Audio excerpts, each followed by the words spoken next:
திருப்பதியில் கைதி 2 அப்டேட் கொடுத்த கார்த்தி. நடிகர் கார்த்தி தனது மகனுடன் திருப்பதி ஏழுமலையான் கோயிலுக்கு சென்றிருந்தார். பின்னர் அங்கிருந்த நிருபர்களை சந்தித்த அவர் தனது வா வாத்தியார் திரைப்படம் விரைவில் ரிலீஸ் ஆக உள்ளதாக கூறினார். மேலும் சர்தார் 2, கைதி 2 ஆகிய திரைப்படங்கள் அடுத்தடுத்து வர உள்ளதாகவும் அவர் தெரிவித்தார். ரஜினியின் கூலி படத்தை முடித்துவிட்டு கைதி 2வை லோகேஷ் கனகராஜ் இயக்க உள்ளார் என்பது குறிப்பிடத்தக்கது. கிரிப்டோ கரன்சி விற்க தொடங்கிய திரிஷா. நடிகை திரிஷாவின் எக்ஸ் தள பக்கத்தில் திடீரென கிரிப்டோ கரன்சி விளம்பரம் வந்ததால் ரசிகர்கள் அதிர்ச்சி அடைந்தனர். அதில் அவர் புதிதாக கிரிப்டோ கரன்சியை உருவாக்கி இருப்பதாகவும் உடனடியாக அதை வாங்குமாறும் தெரிவித்திருந்தார். பின்னர் இன்ஸ்டாகிராமில் தனது அக்கவுண்ட் ஹேக் ஆகிவிட்டதாக கூறியிருக்கும் அவர் அதனை சரி செய்யும் வரை போஸ்ட் செய்வது தான் அல்ல என்றும் திரிஷா விளக்கம் அளித்துள்ளார்.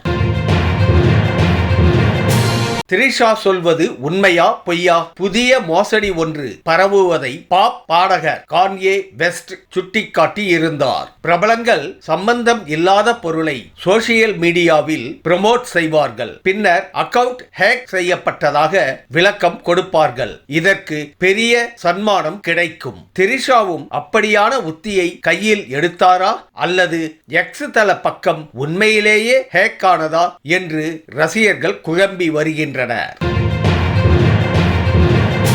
சல்மான் கான் அட்லி இணையும் படம் ரத்து.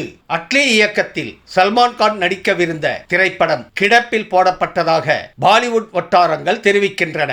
பீரியட் ஆக்ஷன் படமாக உருவாகி இருந்த இப்படத்தில் ரஜினி அல்லது கமல் நடிக்க இருப்பதாக கூறப்பட்டது. ஆனால் தற்போது இந்த கூட்டணியில் படம் உருவாகாது என்ற தகவல் வெளியாகி உள்ளது. அட்லி அல்லு அர்ஜுனுக்காக ஸ்கிரிப்ட் தயார் செய்து வருவதாக கூறப்படுகிறது. எனினும் இது குறித்து எதுவும் உறுதி செய்யப்படவில்லை. இந்த வீடியோ உங்களுக்கு பிடிச்சிருந்தா கமெண்ட் பண்ணுங்க, ஷேர் பண்ணுங்க, லைக் பண்ணுங்க. மறக்காம சப்ஸ்கிரைப் பண்ணுங்க. நன்றி.